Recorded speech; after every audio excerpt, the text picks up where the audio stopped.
When you ponder at the meaning of the word dexterity, you end up realizing that the Obsidian Lamina is one of those weapons that truly lives up to that meaning.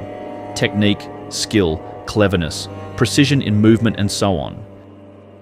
This Elden Ring build video is about the Obsidian Lamina, which is a Reaper type of weapon that was introduced in the DLC. This is a weapon we get right at the end of Sir Ansbach's questline. The Obsidian Lamina scales primarily with the dexterity stat and some arcane for bleed procs. As already seen, what's special about this weapon is the skill, known as dynastic sickle play. Once activated, this skill does a huge backward step. Then by pressing the heavy attack button, dashes forward with a powerful slash attack that deals decent damage, but more importantly, does massive stance damage that usually results in stance breaks.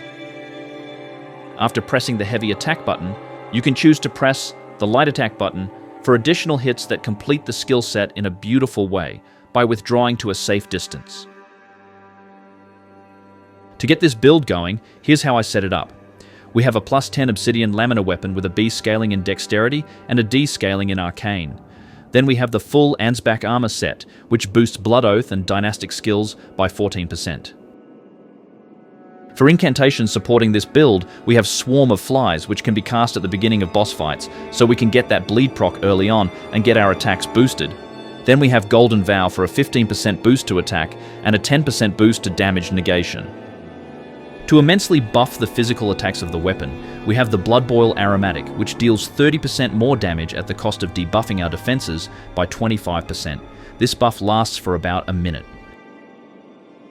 For talismans, we have Shard of Alexander for that 15% boost to the dynastic sickle play. Then we have the Two-Handed Sword Talisman, which boosts attacks from two-handed weapons by 15%.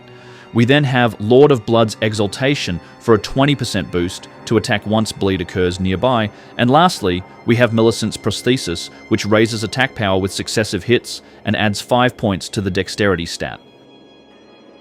In the Flask of Wondrous Physic, we have the Thorny Crack tier, which raises attack with multiple hits like Millicent's Prosthesis. Then we have the Blood-Sucking Crack tier for a 20% boost to all attack types at the cost of gradual HP drain. You can apply healing incantations like Blessing's Boon to lessen the effects of the HP drain. For stats at level 150 for New Game Plus, we have 50 in Vigor, 25 in Endurance, 55 in Dexterity, but comes to a total of 60 due to Millicent's Prosthesis, adding 5 points to the Dexterity stat. Then we have 25 in Faith so we can cast Golden Vow. And finally we have 33 in Arcane to increase chances of achieving bleed procs from the incantation Swarm of Flies, as well as the weapon itself. There you have it, friends. For now, enjoy some boss fights as usual. Like and subscribe to the channel if you enjoyed this video. Feel free to air your opinions or suggestions in the comments section down below, and I will see you in the next one.